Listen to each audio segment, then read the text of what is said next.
দেখো বন্ধুরা, এখন আমরা এসেছি তারাপীঠের মুন্ডমালিনী তলা। এটা হলো মুন্ডমালিনী তলা। এই দেখো মহাশ্মশান, এখানে লেখা রয়েছে উত্তর বাহিনী দ্বারকা নদীর তীর। এটা এখানে অবস্থিত মুন্ডমালিনী তলা। ঢোকার পথ আগে অন্যদিকে ছিল, কিন্তু এটা এখন বড় করে গেট করে তৈরি করেছে। এটাকে এখন পেছন দিকটাই এখন ঢোকার রাস্তা করেছে। এখানে অনেক রকম কিছু সব লেখা আছে। আর এই দিক দিয়ে দেখো, এই যে পেছন দিক দিয়ে এখন ঢোকার রাস্তা করেছে। আর এই যে দেখো, এই যে নেমে যাচ্ছে ওই যে সোজা, এইটা হলো দ্বারকা নদী। জানো, আগে এই দ্বারকা নদীতে প্রচুর জল ছিল, আর এই জলে যা কারেন্ট না কি বলবো। কিন্তু এখন দেখো দিন দিনে সব গাছপালা গজিয়ে দ্বারকা নদী প্রায় শুকানোর পথে। জল আছে যদিও, চলো দেখাই, খুবই সামান্য কীভাবে গাছপালা পড়ে নদীটা নোংরা হয়ে রয়েছে। আগে খুব সুন্দর পরিষ্কার ঝাঁচকচাকে জল ছিল, আর কুলকুল করে বয়ে যেত, আর প্রচণ্ড কারেন্ট এই জলে। দেখতে এত ভালো লাগতো। আর এখন দেখো কী অবস্থা হয়েছে পুরো নদীটা। দেখছো, সামান্য জল রয়েছে মাঝখানটায়, আর পুরো নদীটা একবারে নোংরা হয়ে গেছে। এই দেখো, ঘাটটা যদিও সুন্দর করে বাঁধিয়েছে, আগে তো এত সুন্দর ঘাট ছিল না। কিন্তু ঘাট বাঁধালে কী হবে, দেখো নদীটা কোনো রকমভাবেই সংরক্ষণ করা হয়নি। এই হলো কঙ্কালীতলা মুন্ডমালিনী তলার মা কালী এখানে অধিষ্ঠান করছেন। এখানে দেখো মা বসে রয়েছে, দুজন পুরোহিত বসে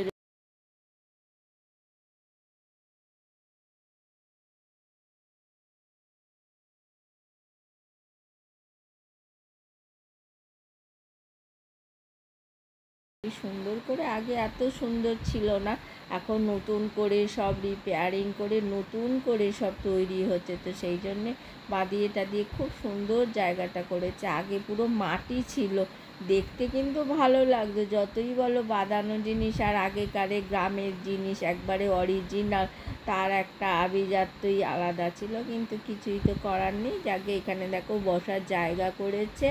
আর এই দিক দিয়ে দেখো আমরা বেরিয়ে যাচ্ছি বাইরের দিকে। এখানে দেখো, এখানে হচ্ছে ভান্ডারা টান্ডারা দিলে যারা ভান্ডারা দেয় এখানে তার রান্না হয়। এই যে দেখছো, এখানে লেখাই আছে, যদি কেউ ভান্ডারা দিতে চায় তার জন্য কিছু নিয়ম কানুন আছে, শর্তাবলী আছে, সেগুলো লেখা আছে ওখানে। সেগুলো কারোর যদি যোগাযোগ করার হয় ওখানে যোগাযোগ করতে হয়।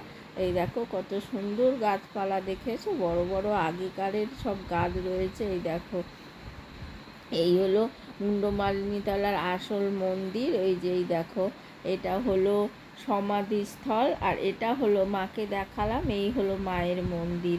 তো চলো পেছন থেকে মায়ের মন্দিরের সামনে থেকে আমরা ঘুরে যাই। আর এখানে দেখো একটা অদ্ভুত জিনিস দেখাচ্ছি। ওই দেখো, ওটা হলো ছোট বাবার আশ্রম, আর এখানে রয়েছে সমস্ত সমাধি দেওয়া রয়েছে।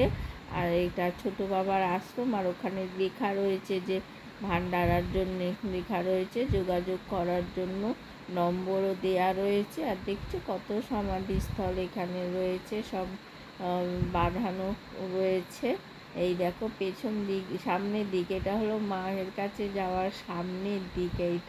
এইখানে দেখো না, গাছ থেকে পড়ে, গাছ পাকা কাঁঠাল দেখো পড়ে ফেটে একাকার কাণ্ড হয়েছে। এগুলো কি আর আমাদের কলকাতায় দেখা যায় বলো?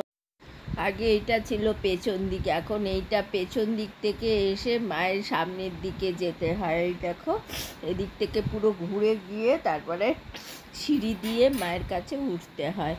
ওই দেখো, ওই দিক দিয়ে সিঁড়ি আছে, ওই যে কর্নারে ওই সিঁড়ি দিয়ে মায়ের মন্দিরে উঠে যেতে হয়। তো আজকের ভিডিওটা কেমন লাগলো অবশ্যই জানিও।